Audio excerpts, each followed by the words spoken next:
कोई करीमता सेंटर दा कांग्रेस पार्टी की सरकार लेते अदगी मणिपुर दा कांग्रेस पार्टी की सरकार लेते ना कोई करीगुंबा मता कोई निहनब तौरोइसी हाइना आई मयाम दा अपील तौजनिंगे अदु करिगिनो हाइबा तारदी अखोई की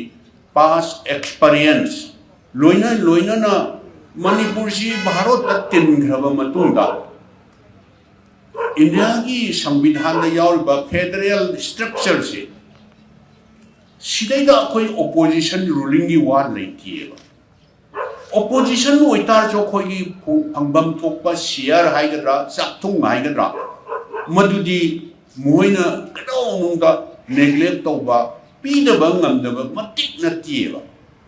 अइना थेंगनजबदा अइ मिनिट मरी मंगादा अइ टेंजनजगेबा अखोइना थेंगनजबदा मयामगी सेवाजी सही 35 तौबदुदा सही मयामगी सही 35 सही 35 हाइनि सही मंगा मदि सेंटर दा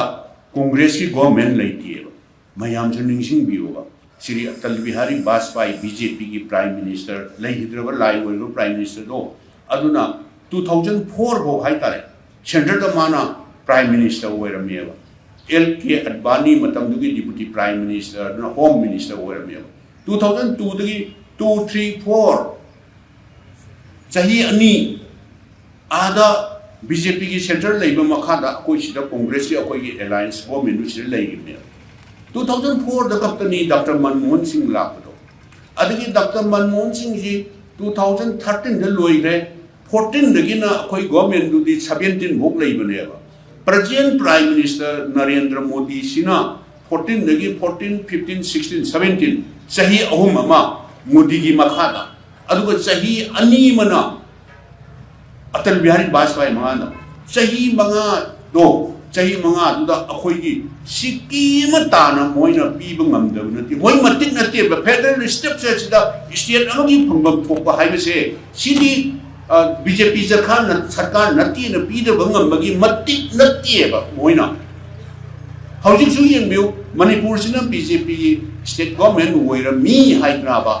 अतई अतई बीजेपी नतबा अतई अतई थंगनरी स्टेट सिंगसे सिदगी मिगी पिबम थोकबा पॉपुलेशन रेशियो दा येंगा मतमदुगी प्लानिंग कमीशन हुजिंगना नीति आयोग ना लोइनब कैलकुलेशन तौरगा यामक तौर लोइ लेख्रबनि मदु पीदबगी मतिक नतिएबा मोय अखोइनदी आ सेंटर दा बीजेपी सरकार लेरा कोई स्टेट सिदा कांग्रेस के तौरगा करी कानरुगदगिने हाइना कनागुंबा आइदि खंगमोय हाइजब नतिको सीएनएम सिंह नारोन सिंह खंगबीबा खनबीबा लेरबे याय मतम अमदा अखोई government अनोबा Keck लापदा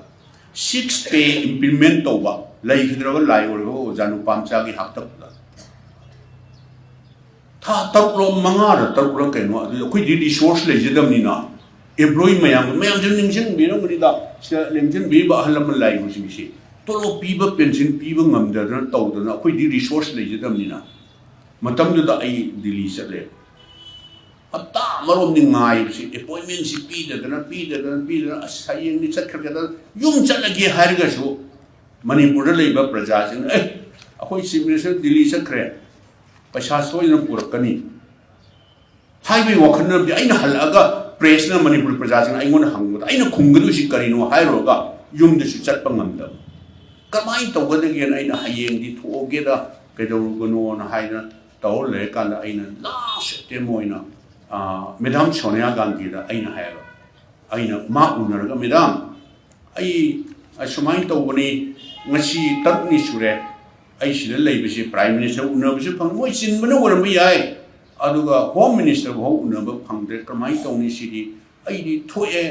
adu tha andakadi tha taw sudoro mani ne tolopsi piba ngamda besiena aina hayaba resource later na 6 pe di implement tawda yadamni na hani previous government na implement tawba hodo me haiba du de ngai koi go bi na ahoi lai wai khaba handak lai hidraba dr manmohan singh she sida ai dr manmohan singh telephone to loger mana ai mang kuduk to logre pai dr ahoi cm manipuri go bi do sumai tawre ne na haida madam ai ga tawga unage ma ngai bi go hayo ai hire again mana appointment logo jane मतमदुगी prime minister sorry finance minister ओइरंबा जसवंत सिन्हा हुजिकि त्रिमान कांग्रेस ना केनो याव room तौनी IAS ने मासे अदु खुदक तो आइंगोन द पुंग अहुम मखाइदा आदा नोट ब्लॉक ता उनरसियना हाइरे डॉक्टर मनमोहन सिंह अद मांग तौरगा चंगी बिजलीदा जसवंत सिन्हा जी मांगी चौकरी फोक होगलगा अच्छा दिस इज योर शेयर मरम दी कइनो डॉक्टर मनमोहन सिंह दी पीबी नरसिंह मराव की प्राइम मिनिस्टर होइबदु हेक मखादा मादी फाइनेंस मिनिस्टर होइब तो खिदंग गाइरिमनिदो अद सा कयम व्यवहार तौगे फोक होगलगा please come this is your chair अन मान कौशले ए यारे जसवंत सिन्हा आई नंगोंद डिस्टर्ब तौरो तंगाई फदबगी आई लाबनी से कोई मणिपुर सीएम से था तौक सुदोरे ये तोलोक पीब नमदे मोइदी रिसोर्स लेजदबनिना कमाई तौनी पेंशन सु कछु पीब नमदे no sir let us have a cup of tea and a man sa hai cha thak to yare da nang paisa bu pi re de Dr. Manmohan Singh hai ba I want Mr. Singh what is your requirement whether you have your calculation or not hai gaina calculation han pur le pur sa this is our requirement hai okay don't worry I will look into hai ba adagi di sa glasam thar pukla hogala thore pung manga makhai ta da aina ningsing bada finance ministry dagi 633 crore कनो मणिपुर की release तौरे न एंगोन पाउ बे मणिपुर भावन दा आइना हाइजरी बदी आ तो BJP government लेतासु अखोई सिखु भारत मसा नत्रबा अखोई पिवम थोप मरम जाब पैसा जे पीदब ngambagi moi matik nattieba adubu aina sum yemijabudi style of function je hamatam dugi BJP government दुगा होजिकी सिना मको हाइतारे मोदी की अयाम याउद्रदी तौरम दो मतमददी मिनिस्टर मयाम जी फुल माई की सी एक्सरसाइज तौवे न खल्लेबा ऐन वकनददी अदुना अखोय मी द लैरे हाइ तारे स्टेट द सासवन तौरिबा चीफ मिनिस्टर और एनी मिनिस्टर मी द लैरेबा सेंटर द मरम चाबददी नो अखोय ऑनरेबल एमपी ने तौरिबा सुमाइना पार्लियामेंट द एक्सपोज तौरगा मणिपुर की फिल्म तौको सी पीजी करिगिनो न हाइ मतमदा मोइने हेन सोकदबने मोदी की नत्रग फाइनेंस मिनिस्टर होइबा निर्मला सीतारमण की और नत्रग इबो बिगी नत्तिएबा गवर्नमेंट ऑफ इंडिया की एक्सचेकर लेइबा पैसा स्टेट गवर्नमेंट लेइबा पैसा से आइगी कनाउ एक्स वाई जेड की अखोई की लोइना राइट लेइबा माक्तनेबा मसेबा अदुना अखोइना करीमता आइना थमजनिंगिबदी करीमता अखोई कांग्रेस को सिर सरकार पार कई तौगदगी हाइबिसी मयाम करीम द खनबीगनो अदुगा अखोई मतमदुदा कनो तौजबनिको डॉक्टर मनमोहन सिंह सी मयाम ने खंबीरगनी आई मतम कनो तौजरो अदुना मासे याम वन ऑफ द फाइनेंस याम लेबाक मचा ताबा याम कनो तौबा मंत्री हाइबा तारे प्राइम मिनिस्टर सी अखोई मतमदुदा आइना रिकलेक्ट तौबा आइना निंगसिंग बने स्टेट सी की एनी इशू लापकंदादा करी अखोइना चलगा आदा खोंग पाइदना खमदे सी गवर्नमेंट सिगी गवर्नमेंट हुजि अमल लेरंब गवर्नमेंट दो होम मिनिस्टर लाप एनी मिनिस्टर अफ्ता या पोता खोंग पाइबा तानाबगा हाय तौबर तौदबर मदुदि खंगद्रे नो अखोइ बिहम थोपदुदि करिनो मोइदा निगदबसु नति अद मतमदुदा प्लानिंग कमीशन लेरमे हुजिना नीति आयोग हायरेबा अद प्लानिंग कमीशन मतमदुदा मतमसी सांगना कनो तौरब जानेबा कोई खुगा दांगुंबा दोलाई थाबी दांगुंबा थौबान दांगुंबसे अदुना मतमदु दाइदा सांगना तौरदा प्लानिंग कमीशन मसिगी प्रोजेक्ट सिंगी ताबदा मोइदि ताब वारब जानिदा मतमदुगी गवर्नमेंट दो अखोइगी गवर्नमेंट जु ओइरम याइको पैसादा लौथोखरगा पैसादा लौथोखरगा मपुंग ओइबा थाबुक्ति तौदबा अराइबा ड्रेन गुंबा करिगुंबा से दुम तौर लेइबदुदा प्लानिंग कमीशन अखोइना मीटिंग सबदा अस नो ये सार वादु बिगनु थोबान दामगुंबा दोलाई थाबी दामगुंबा खुगागुंबा से अस तो असिदा मसे चाइ खुदिंगे अमा नतगा अमा हायर लाकनी सोलोय लोयर दो प्रोजेक्ट मसी क्लोज तोक्सन गरगा अनौबा तौरजे हाय आइ नो अदुदि यारोय न तौरगा मोइदि सुजा यानिंद्रबने आइना prime minister doctor Manmohan Singh से उन्नरगा आइना हाय सर अतई प्रोजेक्ट ना अतई प्रोजेक्ट नी थौबान मल्टीपर्पज धाम सिदी multi-purpose है करीगनो agriculture की शुयाऊबा power generate होने की शुयाऊबा one of the most important component अमदी Greater Imphal से city area से ना Greater Imphal से city या मरुआ एक component हम यावी करीनो है वो another मोइना project की longevity है बताले like क्या से minimum 30 to 50 years Greater Imphal अदुगा city area से सिगी drinking water से सीन तबा अतोपी सिंग पुरक नबा अमत लाइटी है माजी मकोक से दब लो पांजने सुमिन है वो भी अइना मधु अइना प्लानिंग कमीशन की डिप्टी चेयरमैन ओरिंग है मधु अइना फाउंडेशन स्टोन ले तौबनी अदि अमरु ओइबनी सर प्लानिंग कमीशन की कांगु से उतन हाइबियु मोइदी मतेंग पांगद्र माने हाइबदु दैता माना नो यारोयेना तौरगा अदुमाई तौरगा सिगी प्रोजेक्ट से प्रोजेक्ट लोचनरा सिंखई रिजर्वर ट्रीटमेंट प्लान का सिंखई सिंग दे लेरमगा उसके इम्फान मनुंगी तौगे तो सुमाई तौद्रा अइना हाइजरीगी पालिबा गवर्नमेंट ना सेंट्रल मिनिस्टर सिंह से उनबा एनी इशू लापदा उनबा अदुगी डॉक्टर मनमोहन सिंह लेइन कंदादा अखोइना हाइजबा एनी अचो प्रोजेक्ट तौरिबा मयाम से अदगी प्राइम मिनिस्टर उनबसे खंगदेने हौखिबा गवर्नमेंट दो अखोइदी Chief Minister Office Taqi any issue, any problem लापसे list of delegates अखोई उन्होंने मी से सिंह है नी अदुगा कनो प्रपोज ना उन्होंने मरम न सीनी है जी इरग था लुकान दादा appointment से तब हेता हता फादे नमिनी होंगे उनका इबो बिजुला ओयो न तौरगा इसा इलाई बक मणिपुरी मुसीदा मिंग चनबगी Central University वो इन मान लाग लौसन रमनी को Central University से reservation से schedule tribe की सिटी only 17% है all India की वो इन तौबनी ना अदा कोई tribal चिनाव सिंह सिना चीदा मोई state की reservation हाइबा मगा central reservation हाइबा मा state की दिले only 33% ना माने state की दुना central से all India की calculation तो अपने tribal population दा खोल का पार्क पनी only 17% ने मणिपुर की tribal की चिनाव सिंह सिना मोई no State reservation policy do sana ka thamni 33% do ming chanba da khangde thaba hapa da khangde tawda bane na mayam ningjing bi yorang moni as national highway ban blockade tawda koi na tawrabne la cha sil ona prime minister si CM office da ki appointment lorga tribal ki sinau sing chhatra sing loi pur chale leader sing loi chale mantri MLA loi yahol laga prime minister all political party ki mi bo yahol laga unarga इबो भी करी गई खनन सिगे sir सिनी high कांदा yes नंगी से यामना जिनाई नोइबा Dimani अदुबु sorry नोई मणिपुर यूनिवर्सिटी नोई न तोलो पिनिंगाई पैसा लेती ना सेंट्रल यूनिवर्सिटी वो हेनबियो ना अइना तोगा सेंट्रल यूनिवर्सिटी वो इरे अइ प्राइम मिनिस्टर वो इतार सेंट्रल यूनिवर्सिटी दी अइना सॉरी अइना खुद थिंगजनबा यादे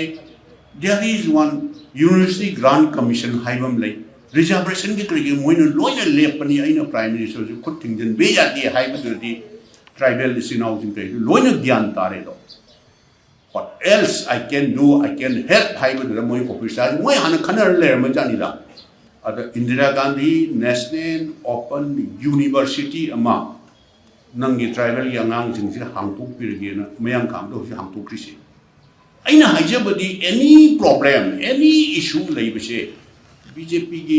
सिदन लेबा स्टेट गवर्नमेंट जिना प्राइम मिनिस्टर से आदा सलगा मखों पाइगा दम नतेबा सिदगी अपॉइंटमेंट लौब ngамदबा उनबा ngамदबा से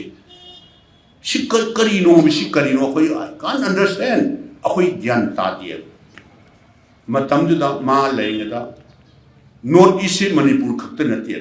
स्पेशल कैटेगरी स्टेटस तोमाना फंडिंग पैटर्न से नॉर्थ ईस्ट से लुक ईस्ट पॉलिसी हुजिक मोइना डॉक्टर मनमोहन सिंह ने लुक इस हायरमदो मोइ गवर्नमेंट हेक लापदा एक इस का हायबदा कोई सोंगछलगा पैसा का जी हाइदरगा नॉर्थ ईस्ट ख्वाइदि अंडर डेवलप स्टेट ने ना तौबिदो बोइनिंगेबा अदो खंगदे मंगम सालिब्रा सानद्रब्रा करी तौरिनो क्रमाइ तौनो दो अखोइ हाइबम खंगदिएबा अदो मा Laing मतमददी ngasa khoi inau jen du kuman hayu dari mayam tamture doctor tamure engineer tamure graduation kya post graduate kya akhoi ki ꯈꯨꯡꯒꯪ ꯍꯥꯏꯁꯤꯔ ꯂꯋꯥꯏ ꯍꯥꯏꯁꯤꯔ ꯈꯔ ꯐꯩꯀꯣ ꯁꯤ ꯂꯥꯏꯔꯤꯛ ꯇꯝꯕ ꯂꯣꯏꯔꯒ ꯁꯤꯗ ꯃꯔꯣꯏ ꯊꯥꯐꯝꯁꯨ ꯂꯩꯇꯕ ꯁꯣꯍꯣꯔ ꯃꯅꯨꯡꯁꯤꯗ ꯑꯉꯥꯡꯁꯤꯡꯁꯤ ꯂꯥꯏꯔꯤꯛ ꯇꯝꯕ ꯂꯣꯏꯔꯒ ꯀꯔꯤ ꯇꯧꯔꯝꯒꯗꯕꯅꯣ ꯍꯥꯏꯕꯗꯨ ꯑꯩꯁꯤ ꯍꯦꯟꯖꯟꯅ ꯍꯥꯏꯃꯟꯕ ꯑꯣꯏꯒꯗ꯭ꯔꯥ ꯁꯣꯍꯣꯔꯒꯤ ꯑꯉꯥꯡꯁꯤꯡ ꯃꯃꯥ ꯃꯄꯥꯁꯤꯡ ꯀꯔꯤꯁꯤꯡ ꯁꯤꯒꯤꯗꯃꯛꯇꯗ ꯑꯩ ꯅꯨꯡꯁꯥ ꯊꯤꯕ ꯑꯃ ꯌꯥꯎꯋꯦ ꯑꯉꯥꯡꯁꯤꯡꯁꯤꯅ ꯇꯧꯔꯝꯒꯗꯕꯗ ꯃꯣꯏꯅ ꯇꯥꯜꯂꯝꯒꯗꯕ ꯗꯤꯃꯥꯟ ꯇꯧꯔꯝꯒꯗꯕ ꯃꯌꯥꯝꯁꯦ ꯑꯗꯨꯅ ꯀꯣꯟꯅꯗꯤ ꯑꯜꯇꯤꯃꯦꯠꯂꯤ ꯐ꯭ꯔꯁꯇ꯭ꯔꯦꯁꯟ ꯂꯥꯛꯇꯅ ꯑꯉꯥꯡꯁꯤꯡꯁꯤ ꯁꯤꯗꯅꯦ ꯆꯥꯔꯣꯏꯗꯧꯕ ꯆꯤꯟꯖꯥꯛ ꯇꯤꯟꯅꯔꯣꯏꯗꯕ ꯃꯇꯝ ꯂꯦꯟꯕꯗ ꯀꯩꯅꯣ ꯇꯧꯔꯛꯀꯗꯕ ꯃꯌꯥꯝ ꯄꯨꯝꯅꯃꯛꯁꯤꯡꯁꯦ ꯗꯥꯛꯇꯔ ꯃꯟꯃꯣꯍꯟ ꯁꯤꯡꯗꯗꯤ ꯑꯩꯈꯣꯏꯅ ꯐꯖꯅ ꯀꯟꯚꯤꯟꯁ ꯇꯧꯔꯒ ꯑꯩꯕꯨꯗꯤ ꯌꯥꯔꯣꯏ ꯅꯣꯏꯗ ꯂꯣ ꯑꯦꯟ ꯑꯣꯔꯗꯔꯒꯤ ꯄ꯭ꯔꯣꯕ꯭ꯂꯦꯝ ꯂꯩꯕ ꯈꯣꯠꯄ ꯏꯟꯗꯁꯇ꯭ꯔꯤꯁ ꯃꯌꯥꯝꯁꯤꯡꯁꯤ ꯂꯤꯡꯈꯠꯂꯒ ꯑꯗꯩꯗ ꯊꯕꯛ ꯄꯤꯕ ꯅꯠꯇ꯭ꯔꯗꯤ ꯒꯣꯔꯃꯦꯟ ꯉꯥꯛꯇꯅ ꯋꯥꯏꯠ ꯀꯂꯔ ꯖꯣꯕ ꯄꯤꯕꯗꯤ ꯉꯝꯃꯣꯏꯅ ꯅ꯭ꯌꯨ ꯏꯟꯗꯁꯇ꯭ꯔꯤꯌꯦꯜ ꯄꯣꯂꯤꯁꯤ ꯍꯥꯏꯕꯗꯤ ꯏꯟꯇꯔꯄ꯭ꯔꯤꯅꯔꯁꯤꯡ ꯏꯟꯗꯁꯇ꯭ꯔꯤꯌꯦꯂꯤꯁ ꯃꯌꯥꯝꯁꯤꯡꯁꯤ ꯑꯦꯇ꯭ꯔꯦꯛ ꯇꯧꯅꯅꯕꯅ ꯃꯥꯅ ꯑꯦꯅꯤ ꯏꯟꯗꯁꯇ꯭ꯔꯤꯌꯦꯂꯤꯁ ꯏꯟꯇꯔꯄ꯭ꯔꯤꯅꯔ ꯑꯃꯅ ꯄ꯭ꯔꯣꯖꯦꯛ ꯑꯃ 300 crore ꯆꯪꯒꯅꯤ ꯍꯥꯏ ꯇꯥꯔꯒꯗꯤ ꯒꯣꯔꯃꯦꯟ ꯑꯣꯐ ꯏꯟꯗꯤꯌꯥꯅ 30% ꯁꯕꯁꯤꯗꯤ 300 crore ꯄ꯭ꯔꯣꯖꯦꯛ ꯑꯃ ꯃꯣꯏꯅ ꯁꯤꯗ ꯂꯤꯡꯈꯠꯂꯒ ꯑꯗꯨꯒ ꯑꯗꯨꯗꯩꯗ ꯃꯤ 500 ꯅꯠꯇ꯭ꯔꯒ 1000 ꯅꯠꯇ꯭ꯔꯒ 3000 employment pini hai tardi magi detail project report munna yenga 30% subsidy 300 crore 100 crore madi government of India na industrialist entrepreneur du da mating pangani haina adugumba policy ama leirame matanga ina ninging da Dr. W boy or natraga sigi Dr. Palin hoi kari hoi ji madugi makhada nabatagi kaidagi nepsi dagi kaidagi moi madugi kainodu khraga hawrama ne hꯧꯖꯤꯛꯇꯤ ꯃꯗꯨ ꯇꯧꯔꯤꯕ꯭ꯔꯥ ꯇꯧꯗꯕ꯭ꯔꯥ start ꯑꯞꯀꯤ ꯑꯗꯨꯒꯤ ꯑꯗꯥꯒꯤ ꯉꯥꯡꯉꯒ unless ꯑꯦꯟꯇꯔꯄ꯭ꯔꯤꯅ꯭ꯌꯣꯔ ꯃꯌꯥꯝꯁꯤꯡꯁꯦ ꯃꯁꯤ ꯃꯣꯏꯕꯨ encourage ꯇꯧꯔꯒ ꯃꯅꯤꯄꯨꯔꯗꯒꯤ ꯑꯣꯏꯕ ꯌꯥꯏ ꯃꯄꯥꯟꯗꯒꯤ ꯑꯣꯏꯕ ꯌꯥꯏ ꯇꯧꯔꯒ ꯇꯧꯗ꯭ꯔꯗꯤ ꯋꯥꯏꯠ ꯀꯂꯔ ꯖꯣꯕ ꯉꯥꯛꯇꯅꯗꯤ ꯂꯣꯏꯅ ꯊꯕꯛ ꯄꯤꯕ ꯉꯝꯃꯣꯏꯑꯕ ꯑꯗꯨꯅ ꯁꯤꯒꯨꯝꯕ ꯃꯌꯥꯝꯁꯦ ꯑꯩꯈꯣꯏꯒꯤ ꯃꯇꯝꯗꯗꯤ ꯇꯧꯔꯝꯃꯤ ꯍꯧꯖꯤꯛꯇꯤ ꯈꯪꯗ꯭ꯔꯦ ꯄꯨꯝꯅꯃꯛꯁꯦ ꯂꯣ ꯑꯦꯟ ꯑꯣꯔꯗꯔꯁꯦ ꯁꯥꯟꯇꯤ ꯂꯩꯍꯟꯗ꯭ꯔꯕ ꯀꯅꯥꯅꯣ ꯑꯩꯈꯣꯏ ꯃꯇꯝꯗꯨꯗ ꯑꯩ ꯌꯥꯝ ꯆꯠꯈ꯭ꯔꯦ ꯅ꯭ꯌꯨ ꯌꯣꯔꯛꯇ ꯀꯔꯤꯗ ꯕꯣꯝꯕꯦꯗ ꯀꯔꯤꯗ ꯕꯤꯖꯤꯅꯦꯁꯀꯤ ꯀꯟꯐꯔꯦꯟꯁ ꯃꯌꯥꯝ ꯆꯠꯈ꯭ꯔꯦ ꯑꯩꯅ ꯅꯣꯏ ꯇꯧꯒꯅꯨ ꯅꯣꯏꯒꯤ ꯄꯩꯁꯥ ꯉꯥꯛꯇ ꯈꯟꯒꯅꯨ ꯑꯩꯈꯣꯏ ꯃꯅꯤꯄꯨꯔꯗ ꯂꯩꯕ ꯑꯉꯥꯡꯁꯤꯡ ꯂꯥꯏꯔꯤꯛ ꯂꯥꯏꯁꯨ ꯍꯩꯔꯕ ꯏꯖꯨꯀꯦꯇꯦꯠ ꯑꯟꯑꯦꯝꯄ꯭ꯂꯣꯏꯃꯦꯟꯠ ꯃꯌꯥꯝꯁꯦ ꯅꯣꯏꯒꯤꯁꯨ ꯅꯆꯥ ꯅꯁꯨꯅꯤ ꯃꯣꯏꯅ ꯊꯕꯛ ꯐꯪꯗꯅ ꯈꯨꯠꯂꯥꯏ ꯄꯥꯏꯔꯒ ꯖꯪꯒꯜ ꯆꯠꯈꯤꯕꯁꯦ ꯅꯣꯏ ꯅꯨꯡꯉꯥꯏꯕ꯭ꯔꯥꯕ ꯅꯪ ꯅꯆꯥꯗ ꯇꯧ ꯇꯥꯔꯗꯤ ꯅꯨꯡꯉꯥꯏꯒꯗ꯭ꯔꯥꯅ ꯍꯥꯏꯕ ꯀꯥꯟꯗ ꯃꯣꯏꯅ ꯍꯥꯏꯔꯛꯄꯁꯦ ꯁꯥꯔꯅ ꯍꯥꯏꯕꯗꯨ ꯆꯨꯝꯃꯤ ꯑꯩꯈꯣꯏ ꯄꯩꯁꯥ ꯊꯥꯗꯕ ꯄꯥꯝꯃꯤ ꯇꯧꯕꯗꯕꯨ ꯁꯣꯔꯤ we cannot exchange our life with money ꯍꯥꯏꯌꯦꯕ ꯂꯣ ꯑꯦꯟ ꯑꯣꯔꯗꯔꯁꯦ ꯐꯠꯇ꯭ꯔꯒꯗꯤ ꯑꯩꯈꯣꯏꯒꯤ ꯂꯥꯏꯐꯀ ꯋꯣꯅꯕꯗꯤ ꯉꯝꯃꯣꯏ ꯑꯗꯨ ꯉꯔꯥꯡ ꯅꯍꯥꯟ ꯃꯣꯗꯤꯅ ꯂꯥꯛꯑꯒ ꯑꯁꯥꯝꯗ ꯀꯌꯥꯔꯛ ꯂꯥꯛꯑꯦ ꯑꯁꯥꯝꯗ ꯃꯅꯤꯄꯨꯔꯁꯤꯗ ꯃꯤꯅꯤꯠ 10 ꯀꯨꯟꯗꯪ ꯍꯦꯂꯤꯀꯣꯞꯇꯔ ꯄꯥꯏꯁꯤꯜꯂꯛꯄꯗꯤ ꯌꯥꯗꯕ꯭ꯔꯥꯕ ꯑꯗꯨꯗꯩꯗ ꯀꯔꯤꯅꯣ ꯔꯤꯂꯥꯌꯟꯁꯅ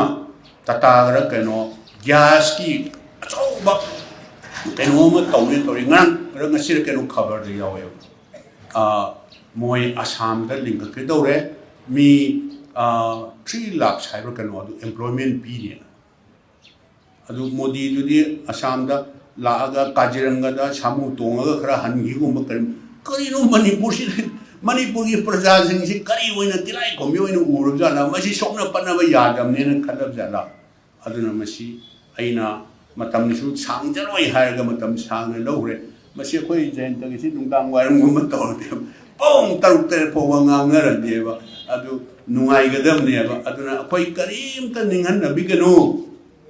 ꯀꯩꯁꯥꯝꯊꯣꯡꯁꯦ ꯑꯗꯨꯅ ꯑꯩꯈꯣꯏ ꯀꯩꯁꯥꯝꯊꯣꯡꯗ ꯅꯠꯇꯅ ꯃꯅꯤꯄꯨꯔꯁꯦ ꯐꯥꯔꯁ ꯂꯣ ꯑꯦꯟ ꯑꯣꯔꯗꯔꯁꯦ ꯐꯖꯅ ꯑꯩꯈꯣꯏ ꯃꯌꯥꯝ ꯀꯣꯛ ꯆꯨꯡꯁꯤꯟꯅꯔꯒ ꯂꯣ ꯑꯦꯟ ꯑꯣꯔꯗꯔꯁꯤ ꯅꯣꯔꯃꯦꯟꯁꯤ ꯀꯝꯄ꯭ꯂꯤꯠ ꯄꯤꯁꯐꯨꯜ ꯑꯣꯏꯕ ꯁ꯭ꯇꯦꯠ ꯑꯃ ꯑꯣꯏꯍꯜꯂꯀꯥꯟꯗ ꯑꯩꯈꯣꯏ ꯁ꯭ꯇꯦꯠꯁꯤ ꯀꯔꯤꯝꯇ ꯑꯩꯈꯣꯏꯒꯤ ꯂꯩꯖꯔꯤꯕ ꯔꯤꯁꯣꯔꯁ ꯂꯩꯔꯤꯕ ꯃꯌꯥꯝ ꯁꯦꯟꯇꯔꯗꯒꯤ ꯂꯧꯔꯛꯀꯗꯧꯕ ꯃꯌꯥꯝ ꯇꯧꯕ ꯃꯌꯥꯝꯁꯤꯡꯁꯤ ꯇꯧꯔꯒ ꯌꯥꯝꯅ ꯁꯥꯟꯇꯤ ꯂꯩꯕ ꯄꯤꯁꯐꯨꯜ ꯑꯣꯏꯕ ꯁ꯭ꯇꯦꯠ ꯑꯃ ꯑꯣꯏꯍꯟꯁꯤ ꯍꯥꯏꯔꯒꯗꯤ ꯀꯣꯡꯒ꯭ꯔꯦꯁ ꯄꯥꯔꯇꯤꯕꯨ ꯅꯨꯡꯁꯤꯕꯤꯌꯨ ꯀꯣꯡꯒ꯭ꯔꯦꯁ ꯄꯥꯔꯇꯤ ꯃꯄꯥꯡꯒꯜ ꯀꯟꯈꯠꯍꯟꯕꯤꯌꯨ ꯑꯗꯨꯒ ꯑꯗꯨ ꯅꯠꯇꯅꯗꯤ ꯁ꯭ꯇꯦꯠꯁꯤꯗ ꯁꯥꯟꯇꯤ ꯍꯟꯖꯤꯜꯂꯛꯄꯁꯤ ꯑꯩ ꯊꯥꯖꯗꯦꯅ ꯁꯨꯃꯥꯏꯅ ꯊꯝꯖꯒꯦ